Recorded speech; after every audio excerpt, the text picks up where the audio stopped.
Hi friends, welcome to Archana's కమ్మల రుచులు. చూసారా సౌండ్ వస్తున్నాయి కదా.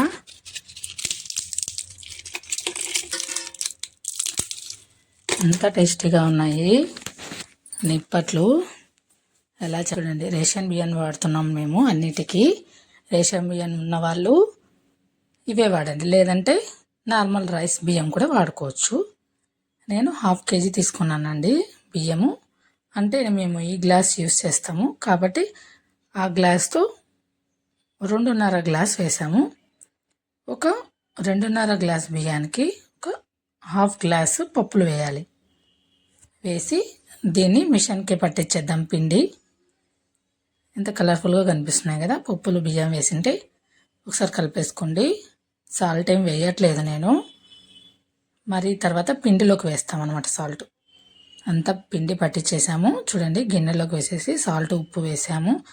అలాగే పల్లీలు కొన్ని కొంచెం లైట్గా ఫ్రై చేసి కచ్చబచ్చగా మిక్సీ పట్టేసుకోండి, అందులోకి వేసేసి.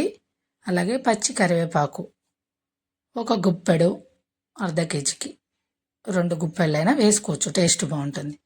వేసి ఒక్కసారి కలిపేసుకోండి. అలాగే వేడి నూనె, ఇందులో కూడా వేడి నూనె వేస్తే క్రిస్పీగా వస్తాయి అన్నమాట. అందుకనే నూనె వేస్తాం, మెత్తగా రాకుండా బాగా కరకరలాడేకి వేస్తాం అన్నమాట. చూడండి ఎంత వేడిగా ఉందో ఆయిల్.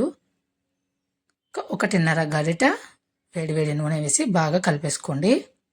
అలాగే కొన్ని పప్పులు వేసుకోండి. పప్పులు తినేటప్పుడు తగులుతూ ఉంటే టేస్ట్ చాలా బాగుంటుంది, అందుకే పైన కొన్ని పప్పులు వేస్తారు. ఇప్పుడు గిన్నెలోకి తీసుకొని కొంచెం పిండిని మనం వాటర్ వేసుకొని కలిపేసుకుందాము. ఎందుకంటే నిప్పట్లు వత్తాలి కదా, కాబట్టి కొంచెం వాటర్ వేసుకుంటూ కొంచెం మెత్తగా చెక్లీల పిండి, చపాతీ పిండి లాగా. చపాతీ పిండి కంటే కొంచెం సాఫ్ట్ అంతే, మరి ఎక్కువ వాటర్ వేయకండి, నిప్పట్లు విరిగిపోతాయి. చూడండి, వీడియోలో చూపిస్తాను. ఈ మాత్రం ఉంటే సరిపోతుంది. చూడండి, ఇలా సాఫ్ట్గా పిండిని తడిపేసుకోండి. చాలా బాగుంటుంది, ఈజీగా వస్తుంది అన్నమాట. ఇలా అయితే బాల్ కావాలా చూసారా, అదుకోండి మా పాప కూడా చేస్తుంది. ఇలా అన్ని రౌండ్స్ చేసి పెట్టేసి, ఇప్పుడు బ్రష్ ఉంటుంది కదా, నిప్పట్ల బ్రష్, చేత్తో అయినా చేసుకోవచ్చు. ఆయిల్ కవర్ కానీ పాల కవర్ కానీ దానిపైన పెట్టుకొని కొంచెం ఆయిల్ అప్లై చేసి ఇలా ఒక రౌండ్ని పెట్టేసి, ఒక ఉండని పెట్టేసి కవర్ దానిపైన కప్పేసి, ఇప్పుడు బ్రష్ అలా మూత పెట్టి ఒకసారి అలా బ్రష్ చేసామంటే వచ్చేస్తుంది. చూడండి, అంతే. చూసారా ఎంత రౌండ్గా బుజ్జిగా వచ్చింది కదా. సేమ్ చూడండి, భలే బాగా వచ్చింది కదా. చూడండి, అన్నీ చేసి పెట్టేస్తున్నారు మా పిల్లలు.